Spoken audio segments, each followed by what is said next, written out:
Kia ora koutou, welcome to Coffee with a Coach. My name is Doug Courtney. This podcast is all about providing tools, ideas, networks, and obstacles that they may come across. Quite fortunate today this is our first female coach that we've got onto our podcast. So I'm quite excited to listen to some kōrero from a different perspective.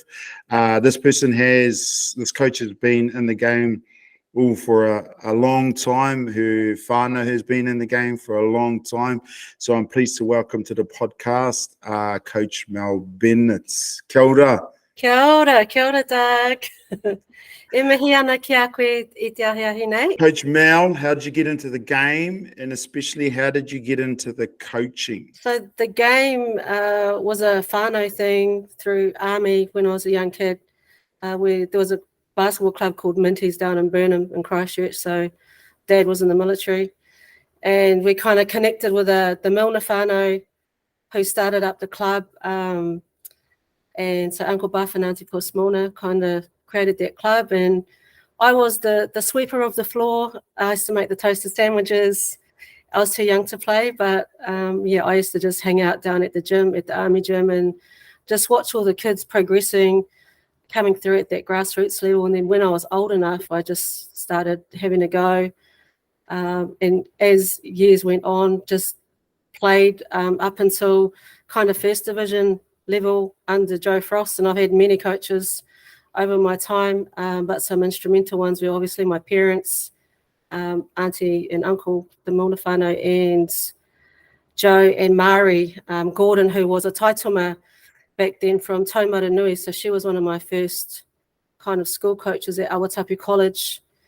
And then on to Joe Frost, who taught me some life lessons pretty quickly. Shout out to Joe Frost. Shout out to Joe Frost in the whānau. Rest in peace, coach. And just moved to Tauranga and went into the third division scene. So it was a bit of a drop, but mum and dad started up a club there called Wasted Talent. It was called the Swans first, and then Wasted Talent.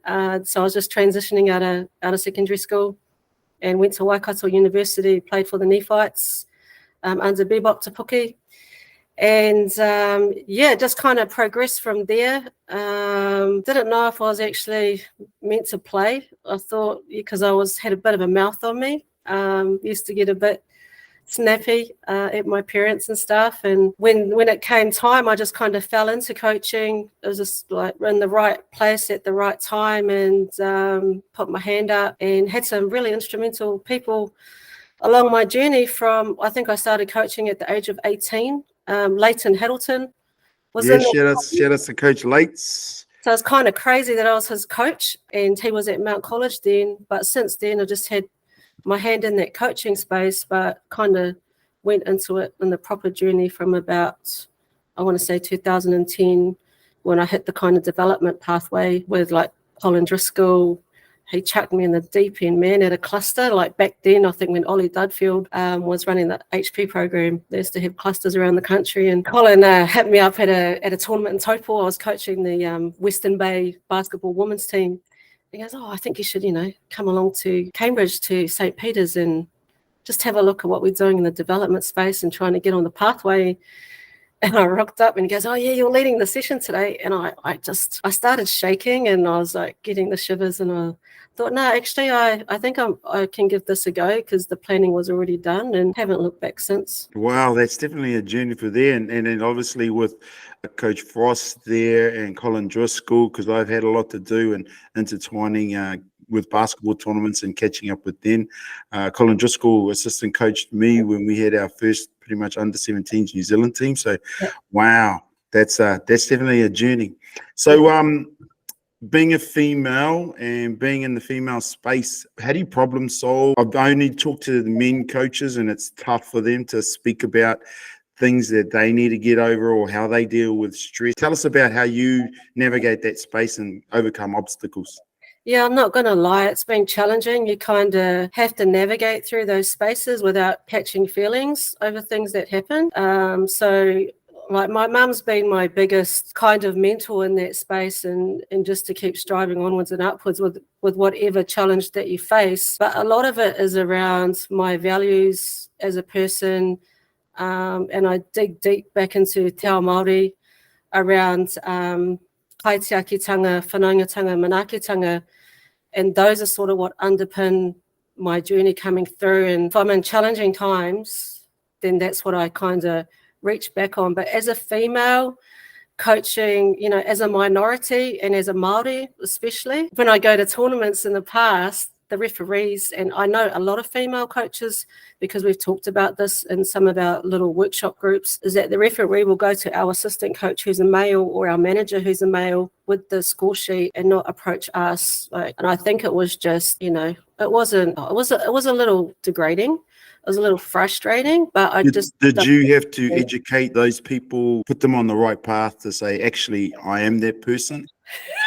Are you sure? Initially I didn't. I let the person that they were approaching tell them, and then they'd come over to me and apologize. And I wouldn't say, oh, that's okay, because it wasn't. I'd say, oh, thanks for bringing the score sheet over. Appreciate that. Watching and being involved with really, really good coaches prior to stepping into coaching, did you see, especially say females who are coached ahead of you, did you see them navigate through some things which helped you in that space? I have watched a lot of females coaching over my time. The first was my auntie Puss. She had this demeanor about her that she held so much mana just with her. She didn't need to speak. You could just see it all over her face and her body language. You know, over the years, I've watched Sue Penny. Like, she's been at Wanganui when I was coming through school. I used to watch her and Daryl co-coach together, and she was the same. Like, she held that mana, and her word just said volumes. Didn't have to be many words, but just the way it was delivered.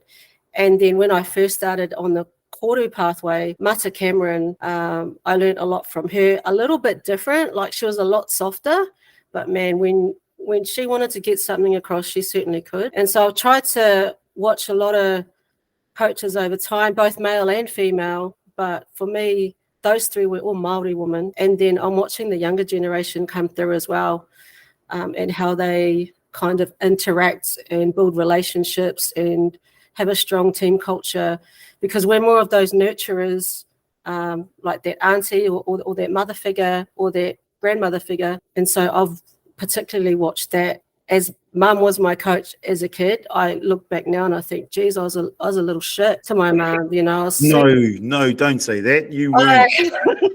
I was quite disrespectful, and my mum, if you know my mum, do you? Like, she used to wait up for me after 5 games and be sitting with the recording ready to go to watch back and tell me, you know, not what I should have done, but question me as to, oh, do you think you should have done this here, or you could have made this adjustment? But that's the female. She didn't come at me straight after the game, especially after a loss, when I needed time to process and try and navigate with the athletes that, hey, we've just lost. She would wait, and I think that's a difference. Understanding that female mentality, that there's a time and a place to challenge each other. Speak on how you sort of decompress from games around there, because I know in that spotlight of being a head coach and at that level, like, everything's on you. And how do you navigate that sort of straight after a loss, especially, or even a win? You know, how do you gather your thoughts within a quick turnaround of time? If you could speak a little bit about that. Yeah, no, for sure. So I guess the process is the same after a win or a loss. It's whether you're smiling or not. And stats was one thing I always looked at, you know, and I was just telling you before, I've gone a bit blind. So assistants are a big part and parcel of that. So Tane, Alex, yourself, you know, when you're on board with us in season 1, paid particular attention to detail and feed that information back to me. And it's just how I processed that at the time. And I was just listening, I'm going to take that on board, or no, I'm not going to take that on board. But after a game with the loss, it's managing kind of the personalities of the athletes, making sure that they're doing what they need to do. And as you know, after a game, there's a process, there's fan signing, there's cool downs with S&C, and then there's the post locker room meeting. Everything came out there.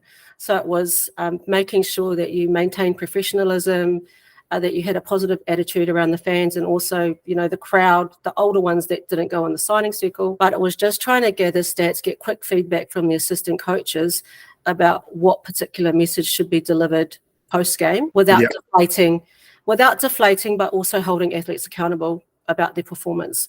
Because at the end of the day, yes, we do come up with the game plan, but the athletes are the ones running on the floor. But so it's about holding themselves accountable, and it's also holding ourselves accountable. And especially me, if I should have done something different during the game, then I put my hand up and try and recognize that. Sometimes I don't see it straight away. I go home, I watch the game 2 or 3 times, and then I start clipping. And that process lasts till, I don't know, could be 3 or 4 hours into the night. And then we have coaches meeting immediately the next morning. So, and then we send a list of, actually, this is what we want clipped. So our technical assistant can give me that feedback that I see actually what was on the camera. So that's how I process it. And also talking to athletes, especially leadership groups in the team, I'm checking in with them to see how they feel, especially directly after a game. It might be after they've left the locker room, waiting half an hour to an hour, let them have some food, have a wash, that sort of thing, and just checking in. It's like, hey, how are you feeling? And then they'll come directly back at me. Who checks in with you? Yeah, that's a good question. You did. You would always check in with me. I remember after every game, you'd send me a list, of questions, which was super helpful. But it also filled my cup at the same time. I didn't find it confronting. I found it a checklist of caring, so to speak. I've got to look after myself. I've got to hold accountability for myself.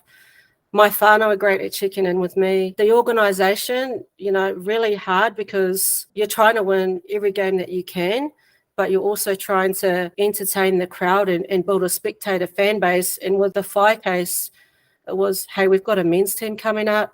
We need to build a certain product in a kind of way. But yeah, like last season for sure, just gone, like we'd have weekly check-ins with ownership group and also with GM, with Alex. And so it's always hard. It's not always perfect, but you've got to try and work a way out that you can navigate through without getting all emotional and stuff like that.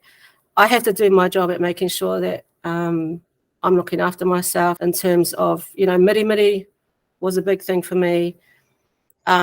Just having kōrero with Tāne especially, and also with my mum. But sometimes I felt kind of gratitude and gratification in speaking with other coaches, like even coaches that have left New Zealand, other coaches in the league, and also, just people that I've had a connection with in the past. Oh, that's great to hear that you still keep that connection, because those ones are quite important.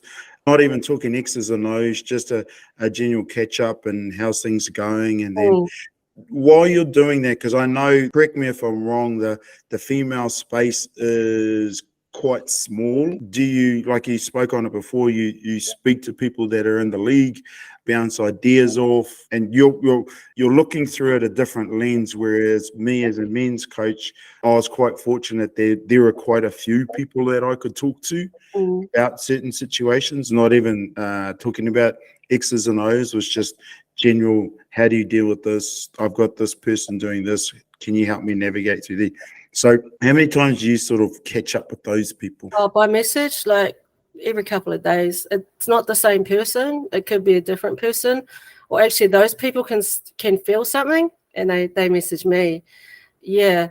I must say though, throughout the season, regular check-ins were with Tāne and Alex, because they were on the coaching staff. Sometimes I'd check in with Igor, who's based in Adelaide. He's, he was with us in year one, and he's part of our national squad. But, Jodie, Rachel Guida, Coach Colin Driscoll. I'd also think about what would my Auntie Puss say to me if she was here right now. And I think about those things, about people that have passed on, because you're kind of building a legacy for the future in that female space. And these young girls coming through that may not play, or they'll play and go on to coaching. You've got to be okay with checking in, even with other Tauahi team coaches, like Tully. I used to message her every now and then. It was me checking in on her, but then she'd check back in on me, because she's in a different space now. And Josh, I've messaged Josh a few times from Pauakai. It would be random. It wouldn't be organised check-ins. And sometimes that you'd just pop in my inbox and I'd be like, oh, well, hey, kind of thing. And players that I've coached in the past as well, Kyra Lambert, Nikki Green, checking in with them as well. But the female space is super small. Yeah, because I was going to say, because like yourself, we've been quite fortunate to have good people around us who, when we observe and how they navigate and communicate with people, is quite special. How do you think a young female coach can navigate that space or even step into that space, because not everyone has the connections that you have with a coach? And what are the sort of the first steps a young female coach could do if they need some assistance? I think probably the key thing is to get some sort of mentor that is a female that has that level of understanding about kind of being in a minority space, but also trying to make it, and without having that fear of imposter syndrome that you fell into places out of luck.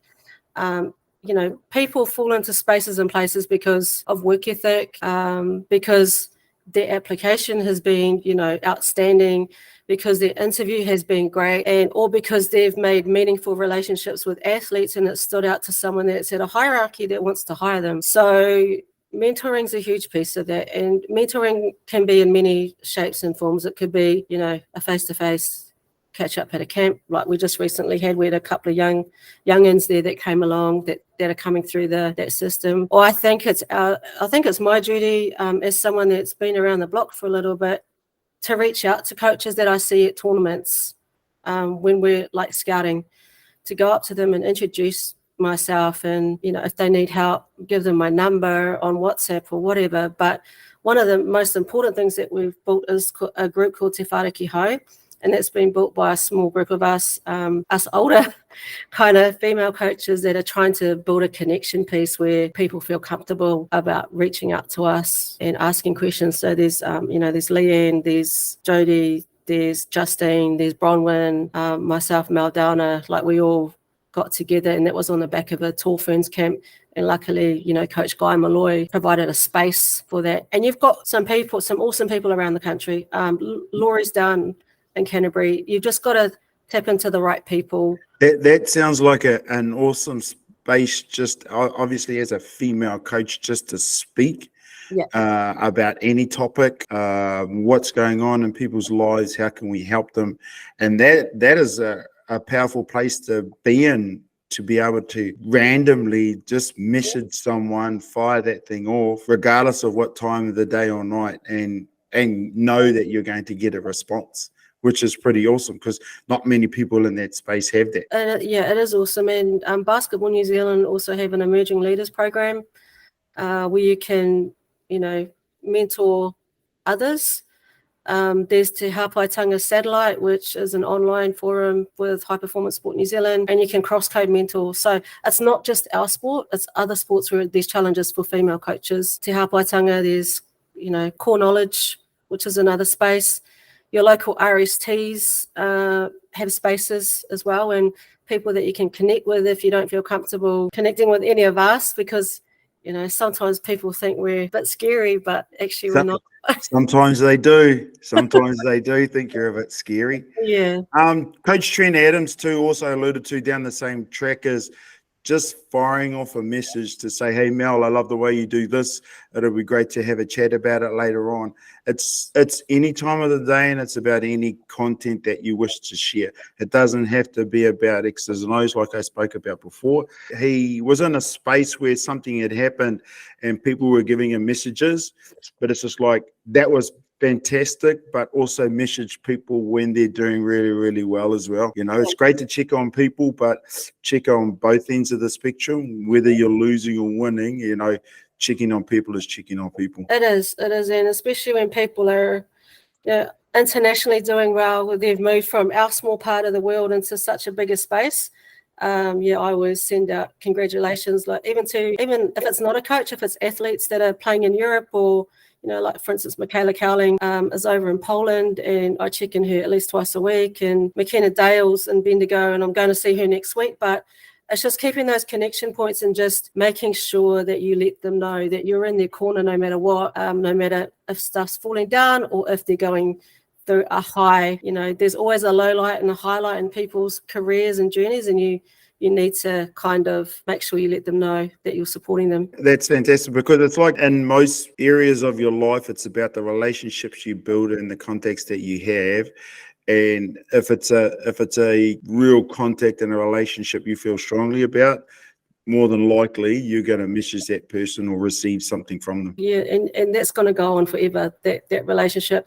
It's like when you're an athlete and you go to a tournament, so you go on a party tour, you make friendships that last for life. Mel Bennett walks into the gym. What advice are you giving her? Just to kind of, obviously, when I was younger, I'd go in with a game plan, but I also have to go in with that mentality to be able to adjust and amend, and it'll be okay if you make mistakes.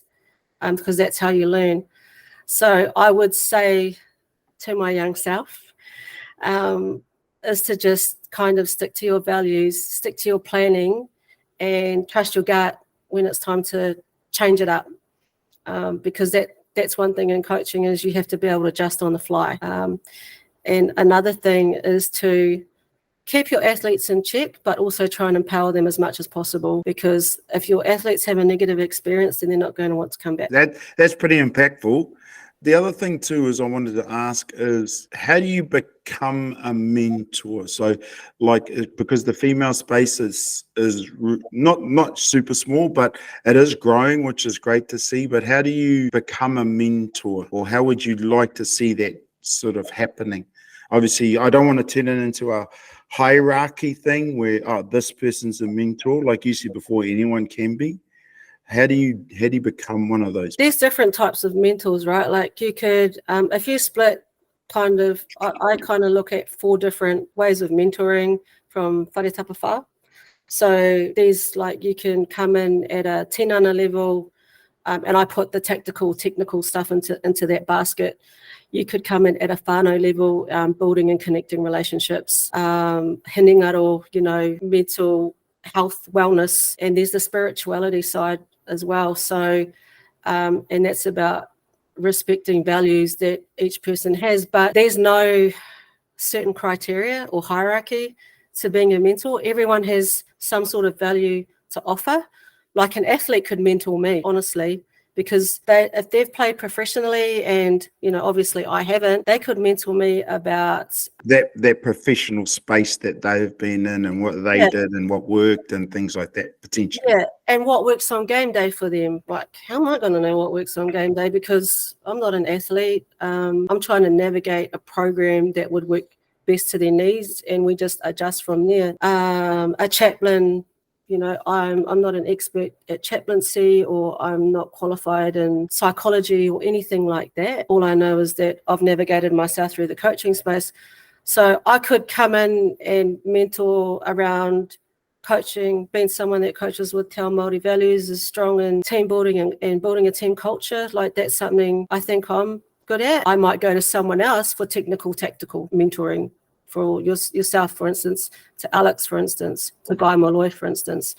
But there's always, you're not an expert at everything. And so you find people that you think are, and you flick them a message, because everyone's got an email or a phone number, WhatsApp, whatever. If you want to develop and you're open-minded enough to get advice from others, you've got to put your big pants on and go out and ask for help. And I think as young coaches, and over the last couple of podcasts we've done as young coaches, sometimes we go in with our blinders and think we know everything, rather than just dropping that and then being coachable ourselves. I think as coaches, is just saying, sometimes I don't know everything, and if I don't know everything, I can go and ask.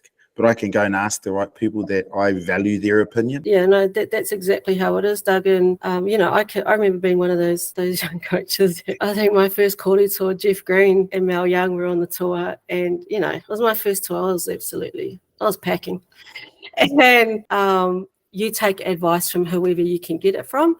But what you've got to remember about receiving information is that you don't have to take it all. You take the things that you like and you discard the things that, actually that might not work for me, or I actually went into the breakers training the other day, right? And I was just observing Coach Modi, and man, he's passionate. He's super passionate. Could I coach like he does? I don't think so. I don't have that kind of personality in me that, can be quite aggressive. I'm a bit more not like that, but can I get through to my athletes like he does in a different way? For sure I can. So there's similarities in styles of coaching, but there's just a different way of delivery. And just like a scared little coach I was back then, as time's evolved, I've got a lot more confident, and that's through reaching out to people, asking for help, observing, going to workshops, going to camp clinics, and then a lot of the time it's I'm actually doing that. I don't feel so bad, because that's what we're doing in our system, in our program, and this guy's doing it in the WNBA. How do we grow the female space and empower more female coaches to jump on board this waka? Yeah, I think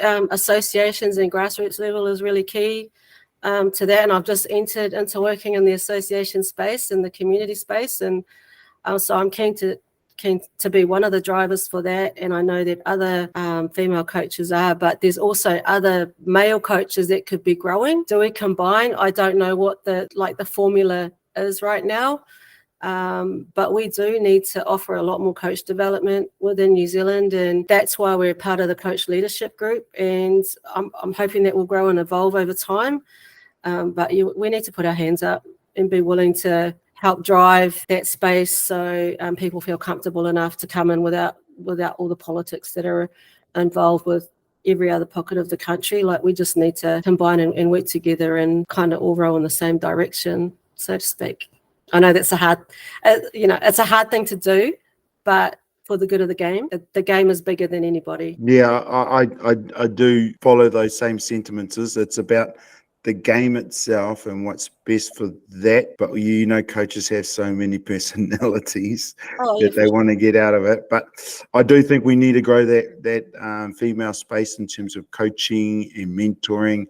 I feel like if it can happen organically, it's a better connection, but obviously we need certain platforms and processes to make sure we can connect people with the right people so they feel confident in what they're doing. Yeah, no, definitely. I think we need to start kind of revamping Te Whare Ki Hau and getting it out there. Like, we've all been busy. Leanne and Jodie, Tall Ferns campaign, we're all in the tauhi space.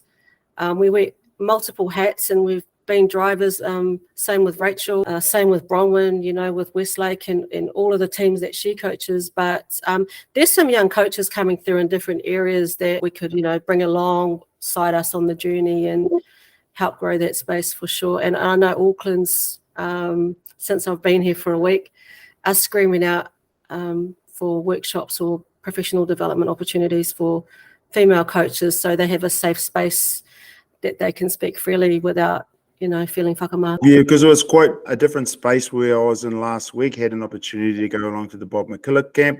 There was definitely some really good coaches in the room, but we also had Philo Tia there. We also had Stephen Bates there, who some of their children are with basketball, but they came to have a look at philosophies and talk to people about how they coach rather than what they're coaching. So it wasn't about the X's and O's, it was just how they delivery, the presentation of certain things. So it was great to sit around different codes and talk their journey and what they've been through and what they're doing at the moment. So creating a space where young female coaches can get together would be an awesome way or a step forward to growing that space and also empowering those young ladies to be a part of the game at a higher level. Yeah, and like that camp too, similar to the camp that we had this week with Coach Chaz from Chicago Sky. So we had a couple of young female coaches in that space, and I've been working with them for the past, I want to say, year, and to see them in that space on the floor, confident, helping out, while we sit back and observe. It was amazing, and just seeing them thrive in that environment. You had some big names at your group last week for sure, but just to see you all there, it was fantastic. And Basketball New Zealand did a great job of creating an opportunity for not only the athletes to get some skill development and a taste of US college coaches that have come through. and also for us to get coach development. And I think the connection piece was one of the things I took away from it as well. Yeah, because like, again, those things are fantastic just to sit and chat, and catch up with coaches, and then, check-ins, which is brilliant. And the other thing too is, like, for me, my coaching started as a skills development coach. Most coaches in New Zealand do everything, but started with the high performance program. So it's great for those young ladies to, one, get the knowledge from an WNBA skills coach down on the floor, and they're being a part of that. So that would only build their confidence within that space. And then when they go back to their own teams, I'm sure their ability to teach and understand what they're teaching is probably going to be at a better level. Yeah, definitely. And because we had a mixture of the junior tall ferns and kind of my age group with the under 17s, these girls have been in cutthroat environments. Selection camps can be ruthless because you're preparing for a pinnacle event in that year. We're getting ready for Worlds. Josh's group is getting ready for Asia Cup. And the camp that we just had, there was a lot of fun. There was a lot of laughter.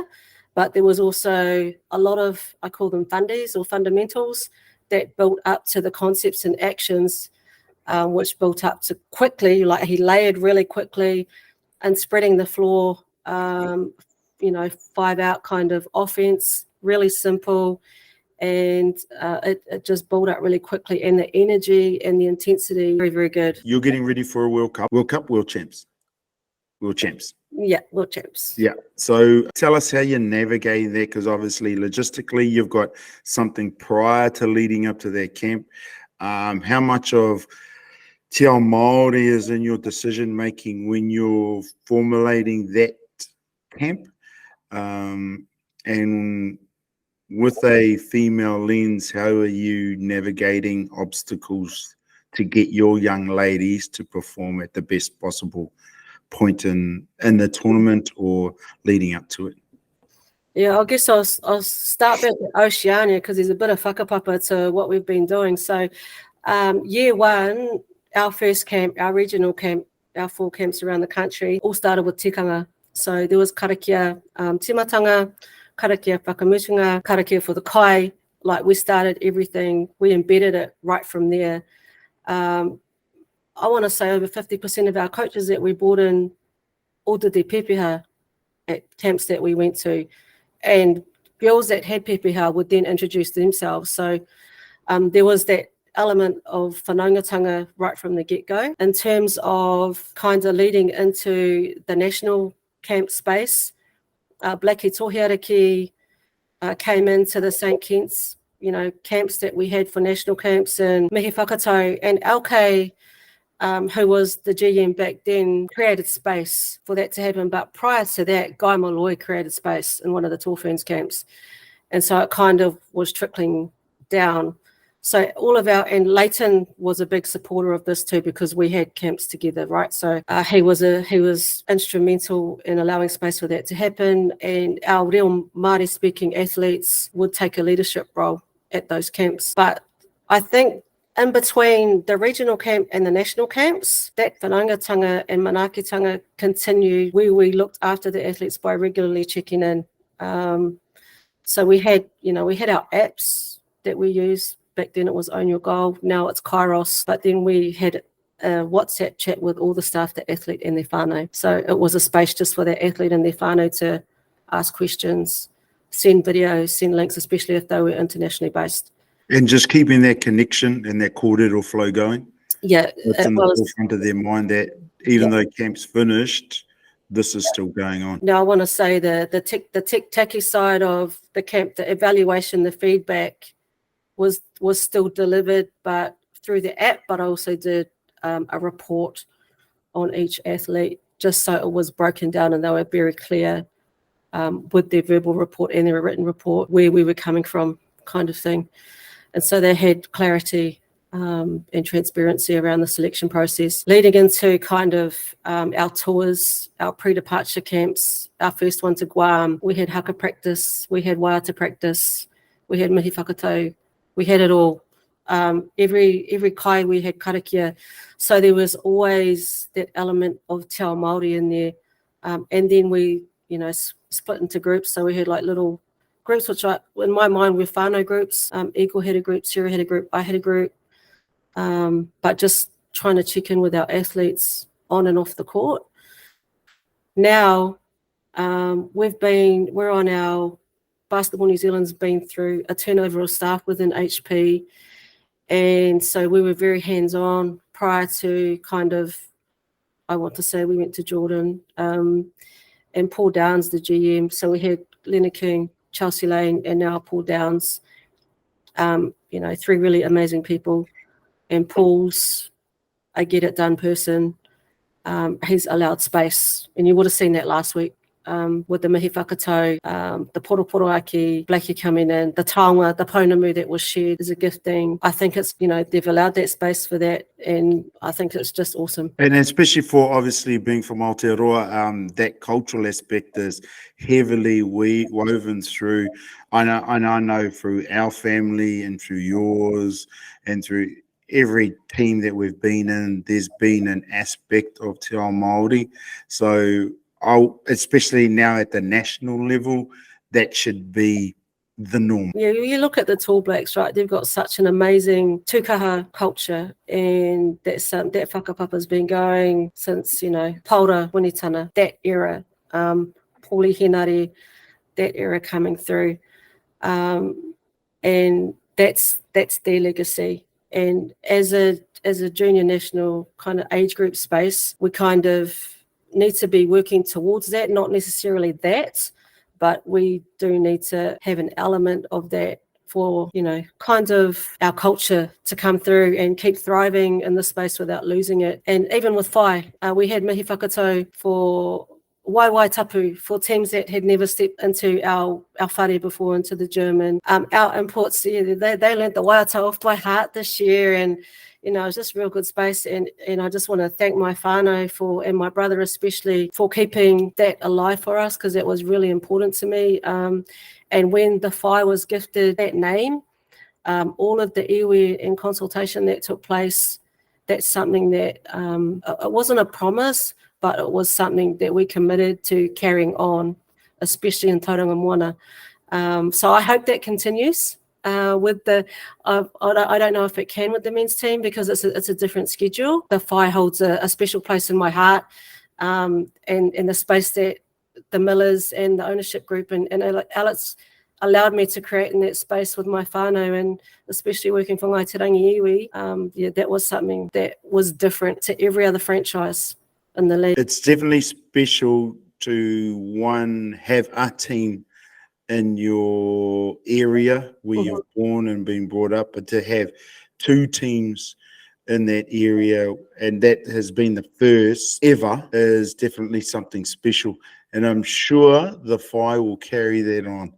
Yeah, I'm super excited to see the men's team, and I'm waiting for more announcements with anticipation. And seeing Matt last week and you last week as well. And I'm looking forward to seeing the men's team launch, because the expansion corridor was announced a couple of years ago. So, and even to hold the women's team first was super crazy and rushed, but it happened. And the women's game is seen in a different light in Tauranga Moana and around that particular rohe, but just the women's game in general, with the creation of Tauihi and the platform and the exposure that's set up for our rangatahi coming through, like all of our young'uns that played in Rapid League. You can just see those young ladies now from that experience in the Rapid League has just given them tremendous amounts of confidence, because you can see them when they go back to their rep teams, you can see them when they go back to their school teams, just the level of confidence and skill execution that they have.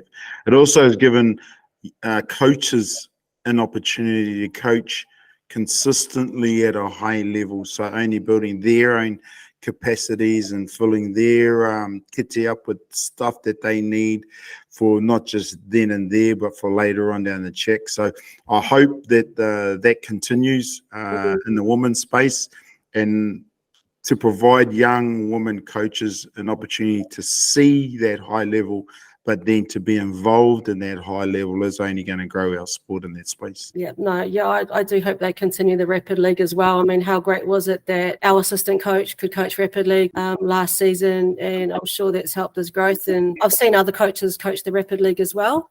It's kind of hard coaching back-to-back Rapid and Tauahi. You know, you've got, although your game plan is similar, it's a different caliber of athlete. You know, your internationals, for us in particular, and I know for Hauora as well, our internationals didn't play in Rapid League. We kind of left it to the development space, and we stayed true to that. We stayed pono to that. But, you know, I look at the likes of Bailey Flavel and Palace Hokianga that went to camp with the Tall Ferns recently because of that exposure that they had with Kahu and with Whai. Even Lauren Whitaker, wow, and coming back from her injury, dominating in the rapid space, and then also being at Tall Ferns camp and being able to physically, like, she's a beast and hold her own. Vittoria Tamilo, you know, she's now in Bendigo as a DP. It's just creating more opportunities for those young ladies. It has. It has. I'd like to thank Coach Mel for spending some time on the podcast, sharing her knowledge, sharing her experiences. So to all you young ladies out there, jump on this waka. The coaching experience is pretty special, and you're obviously building relationships with all the different coaches from not just here in Aotearoa, but from overseas. Thank you very much. Thank you.